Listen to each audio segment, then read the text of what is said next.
Good afternoon, everyone. Thanks for coming. We'll get started here. I think Don's got an announcement he'd like to make.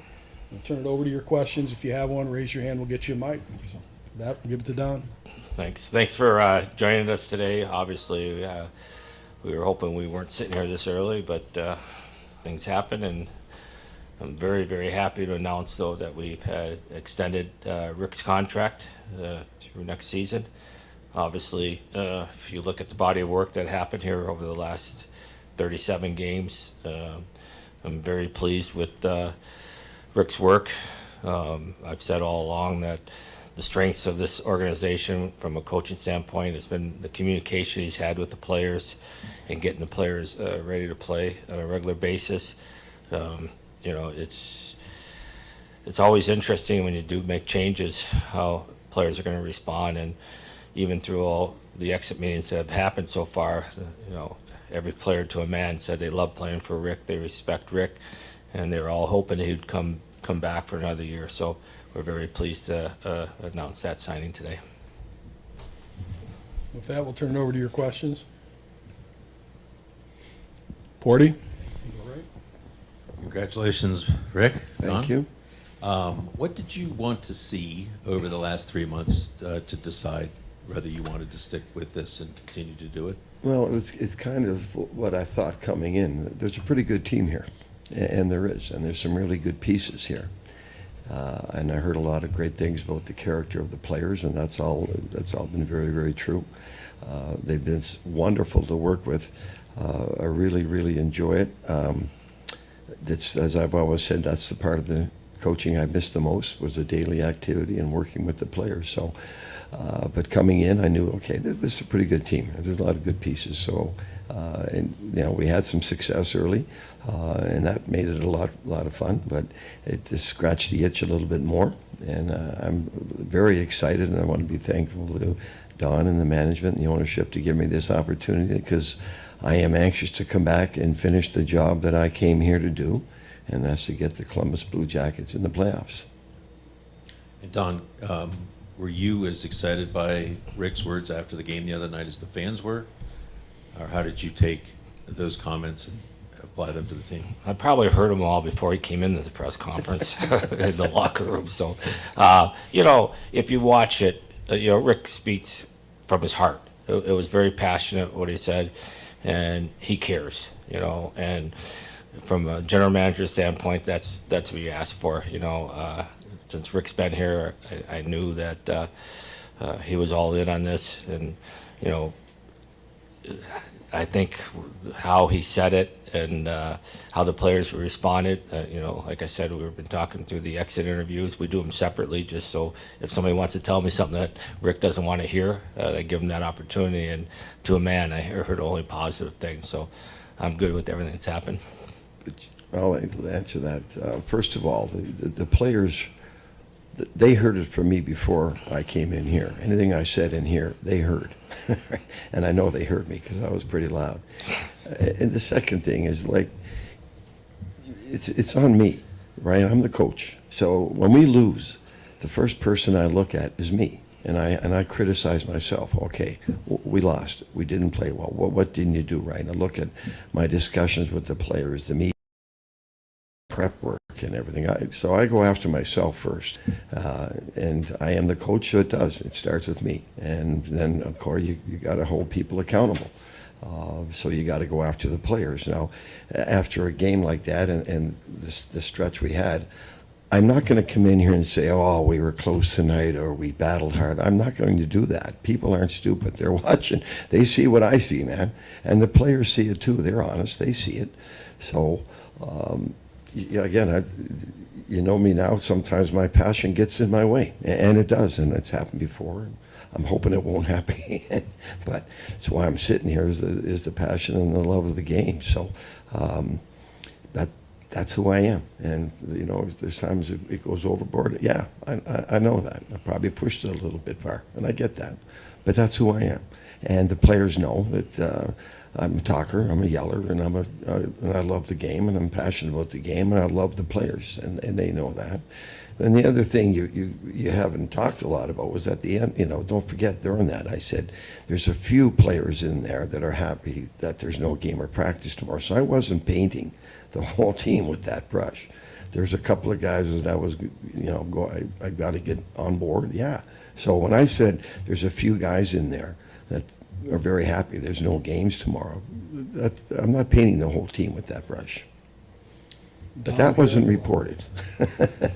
It's not as good a story.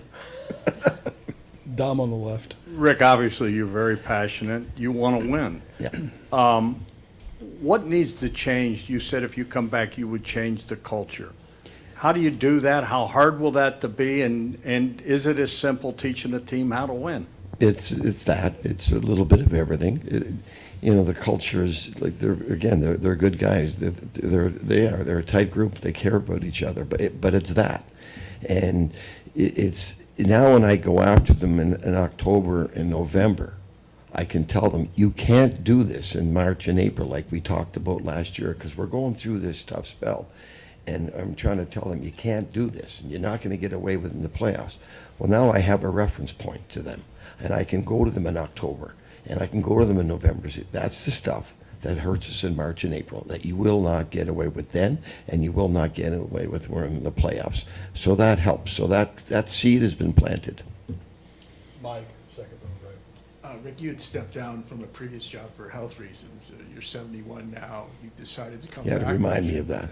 Okay, you're 61 now. You decided to come back for whatever reasons. I'm curious for both of you, when you decided that at this stage of your life that you wanted to make even more of a commitment, and down when you decided that you wanted them back and that this would work despite all of what I just laid out? Well, I got the pleasure of working the last since January with Rick, and age is not a factor. Okay, his every day he's in the office early, works extremely hard at his job.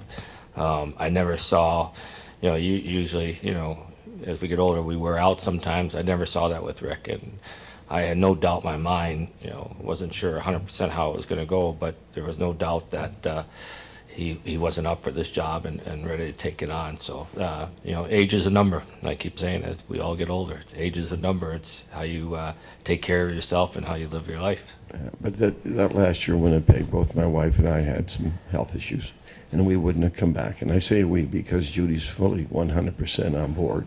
And as I've told you many times, she missed it more than I did. But fortunately, our health, it came around, and that's the only reason we came back. Well, it's the only reason we left was because of health reasons. We had to get some couple of things straightened out. We did.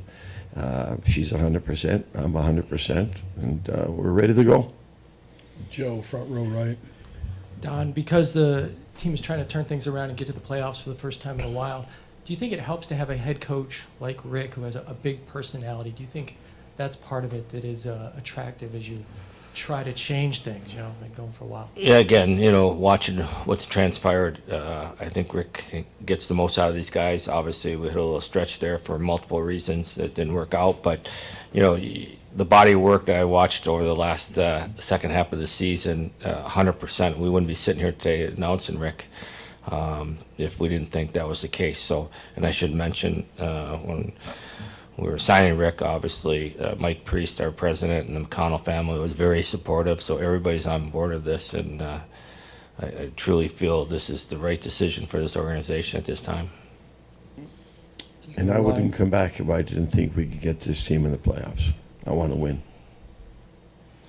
Ryan, in the third row left. Don, last year it was kind of hard to make with the salary cap going up and a lot of teams keeping their players. Your second full year now with the team, what are you looking to accomplish this offseason? Well, we have a lot of unrestricted guys. We got to make a decision. I think we got 6 of them or 7 of them. Again, we're just finishing up today our exit meetings, and we'll sit down. We got the unfortunate part of we're not in the playoffs. The fortunate part, we have time on our side now to make sure we make the right decision. So we'll sit down, go through our roster, and then talk about those players. And then we have a lot of contracts to get done. It's probably the most I've ever had in my career. at one time with all the expiring RFAs, some big ones, and then whichever UFAs we decide to try to go back. So it's going to be a busy summer, but looking forward to it. Mike, second right. The culture thing again, you brought it up in your press conference the other day. It's one reason why what you said resonated with fans so much is it's something they've heard previously. So it's kind of nothing new here. I'm curious for both of you when you figured out there was a cultural problem here, and this question is kind of unfair because it can get fixed. We've seen it get fixed in other cities in the NHL, but it never seems to get fixed here. So the culture thing, when you realize it was a problem, and how do you fix it?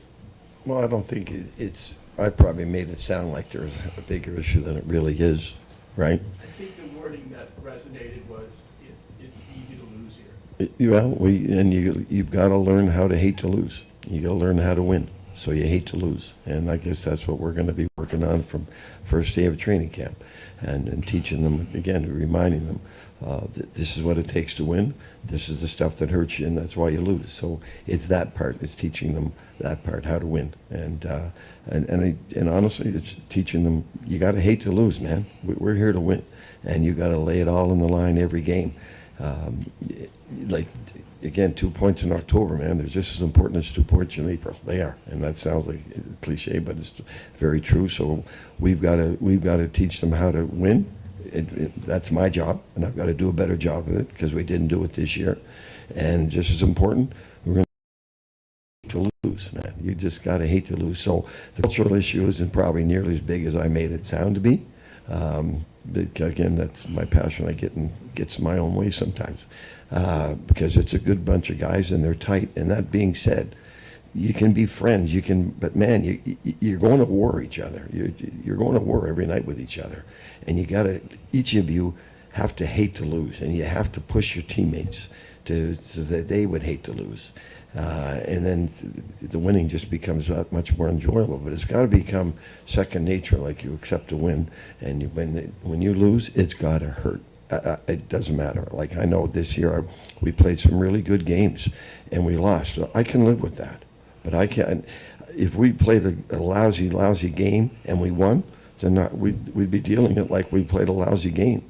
It's how you play the game. And that's something we'll be working on. But that, again, we have a reference point now with this group, and I didn't know them all that well. I know them a lot better now than I did 2 months ago, all right? So that helps me going into training camp. Mark, front left. So as the season went on, as it kind of slid down, what did you both think of how the leadership handled things? I know back when you were in Winnipeg, you had the situation with Blake Wheeler. Would you consider changes to the leadership based on what you saw at the end of the season? That's a totally different situation, what was going on in Winnipeg when I went there. So what we have here. I think this, as we said, as we progress in the summertime and see which players we continue to re-sign and bring back. In time, everything will get figured out. But see, you associate leadership with wearing a C or an A, and I don't. I associate leadership with a guy who cares to win, who wants to win. Like you don't have to have a C or an A to be a leader. You don't. If your heart and your passion's in the right spot, you're a leader. If you go there every night and without a letter on and you're working your butt off and you're doing everything you can to help the team, you're a leader. So don't get wrapped up in who's wearing the C and who's wearing the A's. I don't. I watch the guys and I watch who's there every day, who's a pro, who's coming to work every day with the right attitude, who's doing everything they can to help us win. That's a leader. Porty on the right. For either one of you guys, Don, I think you mentioned in your initial remarks the contract extension is through next season. Do you revisit it again then, or do you know that this is going to be your last year coaching, Rick? No, you're asking me? Okay. No, listen, listen, when I left Dallas, I don't know how many years ago was that, 4, I thought I was all set to call it a day then. And we went to Winnipeg for 2 years, and health reasons we sat back and took a year and a half off. I had a call last year about a team job, and I didn't want it, wasn't ready for it. This year I was. Year to year, as long as I listen, as long as I'm enjoying this, and I love coming to the rink, and I love working with the guys, and I do, and I love the game action from behind the bench. As long as that passion is there, like you go year to year, absolutely. If there's ever a day, and I've always told this to Judy, the day I wake up and I don't want to go to the rink, then I know I've had enough. We haven't had that day yet. And just to that, Aaron, because I know you asked me 1,000 times, I'm sitting right here with Rick. We made the deal on January 12th, and we said we'll talk about the end of the year, and we never once talked about it until Wednesday morning. And so you don't have to ask me all year because we're not going to talk about it again until next year. Yeah. I mean, I'm not here because I need a job. I'm not looking for a job. I wasn't looking for a job. I'm here because I love it, and I'm here because I love the organization. What about your coaching staff? You acquired assistant coaches when you arrived here. Do you anticipate any changes there? Well, that'll be done. I will have meetings with that. Listen, and give those guys a ton of credit. They all did a great job. That's tough. You know, I've been there. Your friend is fired. He loses his job, and everyone feels like they're part of that. The reason why they got fired. So that's hard. And for a guy like me to come in, I don't know any of them, and I didn't. I knew Mike a little bit, and I obviously coached against Boulder. And for them to work as hard as they did and jump right on board, like it's a tribute to them. They worked incredibly hard. They were a huge help to me to understand what's gone on here in the past. A guy like Boulder's been around a long time. I've got to know the history of what's gone on here, right? I don't know the players. Tell me where they fit, and I relied on them immensely over there. But now I know them better, and now it's going to be more me, right? That okay, they may say something, and I said, no, you know what? I disagree with that. Whereas before, I just went with it because I didn't know, right? I know a lot more now than I did 3 weeks ago, right? So it's all part of the learning process, even for an old guy like me. Ryan in the left third row. Don, with revisiting the contract again at the end of next year, do you worry at all about this young core taking a couple of steps this year and then Rick decides this is it and then him having a new voice again? No, not at all, because I saw the steps that some of these guys took since Rick took over. We've talked about young players again. We need these young players to continue to grow because that's going to be our franchise for a lot of years. So not worried at all. If you didn't have a teacher, if you didn't have a communicator, maybe I'd be more worried, but I know how Rick operates, and I know these guys are going to, if they're going to get better every day, and if they're not getting better, I know Rick's going to communicate with them what they need to do to get better. Mike? Don, do you anticipate, or what can you say about personnel change at this point, roster personnel change at this point? As you mentioned, you have a lot of work ahead of you. I'm just curious about, and I think fans are too, about is this core going to be touched? How do you think about the core of the team, and what are you going to do about the UFAs and the things around the edges? Well, some of the core pieces are UFAs.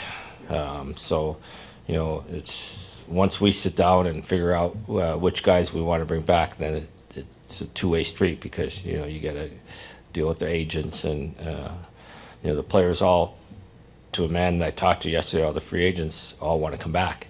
But that doesn't mean they're all going to come back. You know, we do have some decisions made. You know, our salary cap's going up, but it's amazing how fast you get there when you start talking about some of these young players, the contracts they're going to get, and you can't just look at next year, you know, because you're signing guys for 6, 7, 8 years. You know, I was with my cap guys today and said I want to do a schedule out the next 5 years because we know we got some big contracts. We got some this year, but coming next year and the year after, we got some really big ones. So we got you can't just, in our business on the contract side, we can't just plan for 1 year. We got to plan for many years out.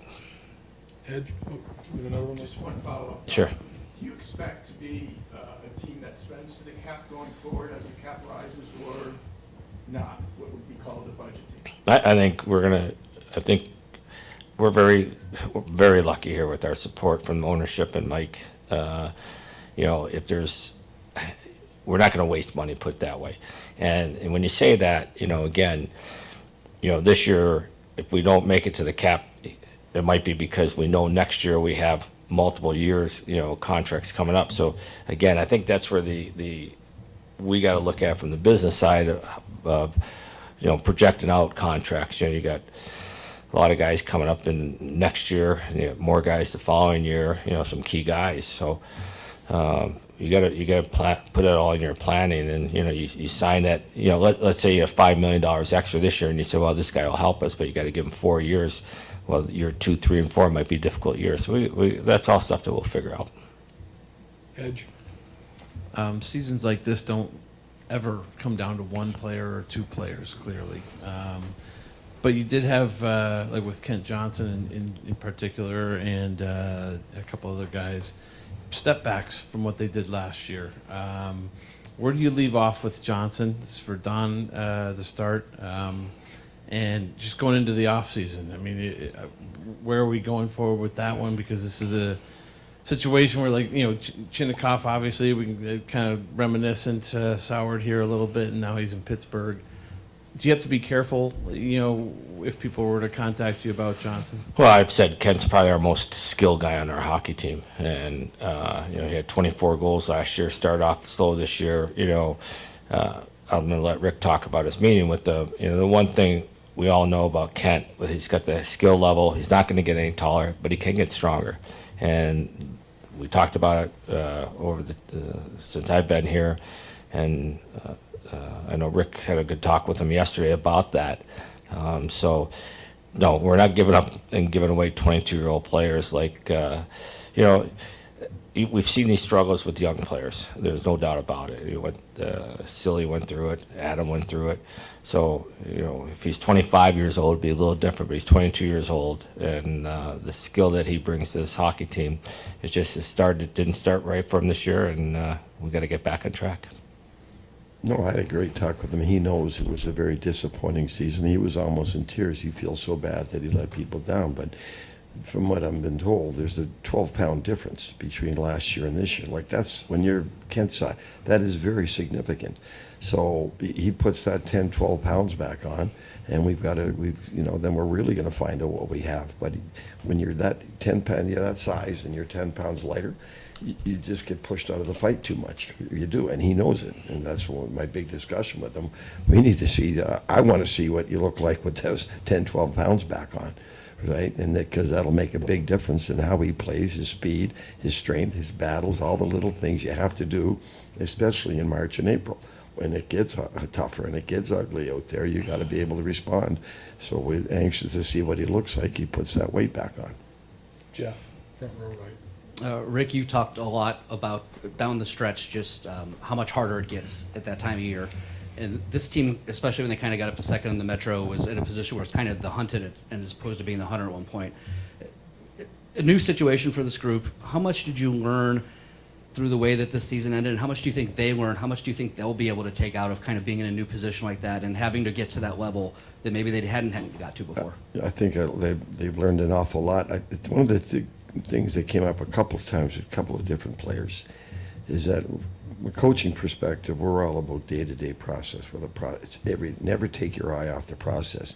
A couple of them mentioned that maybe they started to look at the standings and the playoffs and who we going to play and think, well, you're not there. So as soon as you take your eyes off the process, you've lost a little bit, right? And I think that's what happened to a couple of our guys.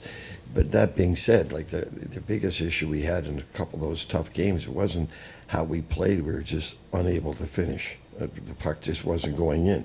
Now, a couple of games, like the Winnipeg game and the game in Carolina, we did absolutely nothing offensively, so there's no reason for the puck to go in. But other than that, the analytics, when we started getting those chances and shots back up, like they were there where they were earlier, and the difference was the puck just didn't go in for us. But a couple of those games were self-inflicted. We had nothing. So the biggest reason we've kind of went into that slide is that the lack of offense. And again, you get into that time of the year when it's late, you need timely saves. But just as important, you need timely goals. and we just weren't able to get those. You look at the Montreal game, it's 2-1. We have a tap in an empty net with 30. We miss it, right? We lose 1-0 to the New York Islanders, and we're all over them. We just couldn't beat the goalie. So there were good games in there that we lost. But we will accept that effort because we were doing everything right. We just couldn't score. The games against Winnipeg that we had 16 shots, and the games in Carolina where we had 10 or 11. We'll never accept that, ever. Front row left, Mark. Rick, you had the challenge of having to come in last season with, like 37 games ago and try to implement your systems. How do you feel like your players did with that? And how much more do you want to implement now that you'll have a full off season to really plan everything out and put everything together? But we'll certainly make some changes. Listen, your specialty teams have to get a lot better. They can't be where they are. We have to improve those, and we can. We'll spend a lot of time in training camp on those. I think it also goes back to when we were winning, following that process, and we were, and they all felt good. Then you have a couple of games where the puck doesn't go in, you start, do we need to change it? And from a coaching perspective, when you're generating offense and it's not going, you don't really have to change it a whole lot, right? But, and again, it goes back to if they started to think about the playoffs as opposed to the process, you lose that little bit of focus. And that's at that time of year, when it gets harder, that's all it takes. So we'll work on that. There's improvements we have to make. There's improvements we will make. 40. Rick, the one guy who didn't waver this year was Chet Greaves. Very solid, steady all the way through. How reassuring is that to know that you've got that guy? Maybe Don wants to answer this too. Whatever issues you got to fix up front, you've got that position in good hands. Yeah, listen, you're not going anywhere, and regardless of the coaching in this league, you're not going anywhere without a goalie. It doesn't matter what we do. If the guy can't stop the puck, you're not going to win. So you've got to have the goaltending, and when 8 teams miss and 8 teams make it, you've got to make sure you've got one of the best goalies. And listen, Jet played outstanding for us, right? Elvis, the games I played, he played really well. So Jet did the job we needed him to do, and the goalie's job is to give you a chance to win every game. And he did his job that way. Some of those low scoring games that we lost, that he did his job. He kept us in the game. We go to the game in Philadelphia where we won. We did a couple of breakaways. There was a penalty shot. Like he gave us a chance to win that game because he came up big with big saves in the first, and then we took over the second and third. But again, the league is tough, man. It's so tight. You're not going to go out there and dominate every period. You're not. You're not going to go out there and win every period. Puck possession, you're not. They're good teams, and when the other team is coming at you, you need some saves, and Jet gave us that, and so did Elvis when Elvis played. Go to Ryan, back in the left. Rick, it's been mentioned a couple times about you wearing your heart on your sleeve. Looking back at post-game the other night, is there anything that you would have done differently in hindsight? No. Did I push the bar a little bit? Yeah. And I know that, but that's me, right? So I got to live with myself. I'm not going to walk out of here and say, "Oh God, I should have done this and should that." Did I push it? Yeah, I pushed that envelope a little bit, but that's who I am, man. I'm not going to come in here and BS you people, right? I'm going to tell you what I see, what I don't like, and was that a little over the top? Probably. I'll be the first to admit that, but I got to live with myself too, man. Tom. As you said, you decided you wanted to do this. You were retired, and you obviously love what you're doing here. You love it here. What's your message to the fans going forward? That we're going to keep working every day to make this team better and get this thing back in the playoffs, and we will. You have our commitment from the coaches, from Don, the players. We have to. We're not there yet. We have to keep working every day, and we will. And my job is to keep pushing them and make them better. So we go on that slide last year. That's on me, right? So I get that. So I've got to be better in those situations, and I've got to push the envelope with those guys at the right situations. But I know them a little bit better now. They know me a little bit better now. They know I yell a lot. They know I talk a lot. And but that's we're a family. Right? We are. We're a family here. And families disagree sometimes, but then you love each other and you hug each other and you move on.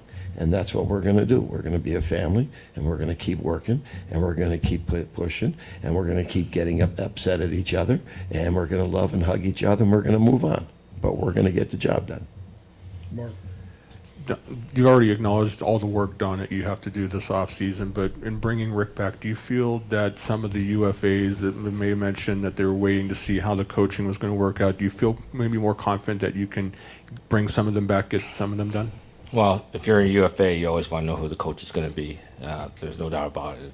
It's happens all the time. So to be able to make this decision quickly and have Rick agree, 100% puts us in a better place for our players, because now they're not asking, who's going to be the coach, and if I had to go hire a coach, it would be months. As we all know, it doesn't happen overnight. So being able to get Rick to come back this next year certainly helps us as we move forward with all our players, but more importantly, our UFAs. Time for a couple more. Mike?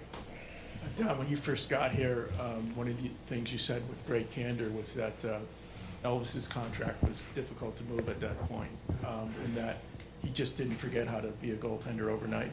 I'm just curious, from a franchise point of view, how you feel about Elvis's game right now with one more year left on his contract. And Rick, if you want to weigh in with how that exit interview went. Well, Elvis had some good games first part of the year and some games that didn't go as well. And I think Rick said earlier, when Rick took over going into the Olympics, Elvis was very good.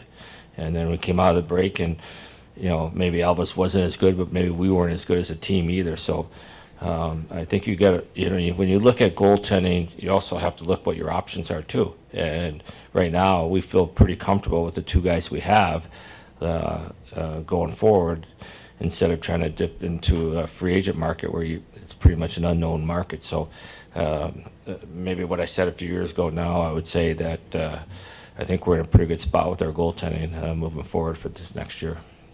And my meeting with Elvis went very well. I found out he's a talker. He can go. But he told me he thinks he's a number one. I said, good. Come to camp, be in great shape, and prove it. We'll give him every opportunity. He wants to fight for that number one spot. Fight for it, right? You think you're a number one goalie? Prove it. Ryan? We've talked about changing the culture around this team, and we've talked a lot about getting this team back to the playoffs. I know there's steps and levels to all of this. How much do you guys with the players talk about the Stanley Cup and that being the goal, not just getting back to the playoffs? Well, I've said from day one, you take steps, right? So certainly our goal, and we're disappointed obviously this year that we're not there, is, we want to stop. We're answering this question every year right now when we're not making the playoffs. How come you're not in the playoffs? But I've said, you got to, once you get into the playoffs, then you stop talking about making the playoffs and you start winning about a Stanley Cup. So certainly I think there's steps in the process. And, as I said, we're all frustrated and disappointed at the way the season ended. But, the Stanley Cup's the prize. That's, Rick and I talked about this morning for a little bit. That's why he's here, to win a cup. That's our ultimate goal, to be in the Stanley Cup finals and be able to win a cup is what we all want to do. There's not one player in this league that doesn't want to win a Stanley Cup. There's not. If they are, they're in the wrong league. If they don't, I'm sorry, they're in the wrong league. So, yeah, you don't win the cup until you get in the playoffs. But every player, as soon as they sign a contract, as soon as they're skating, that's all the players want to do. They want to win a Stanley Cup. So, yeah, that's the motivation. But the process will get you in, but you got to get in first, and then that'll take care of itself. Last one, Hedge. Don, last offseason, you made a fairly big move to bring in two veteran forwards, Wood and Coyle. Specifically with Coyle, he really seemed to do a lot of good things for you guys. He's a pending UFA. Can you just maybe comment just on the season he had and maybe the importance that he has to you at this point? Yeah, I'd be lying if I didn't say he was way better than I thought he could even be. Like, we really wanted that right-hand shot center, and I didn't know Charlie, just passing in the ranks. But once you get to know Charlie, he's a true gamer. His first year he's missed the playoffs, and talking to him this morning, he's very disappointed about that. And I can't say enough good things about him. And I know I'm probably walking myself into more money as a contract, but he's an important part here, and certainly he was tremendous for us. All right. Thanks, everybody. Thank you. Appreciate Thank you. it.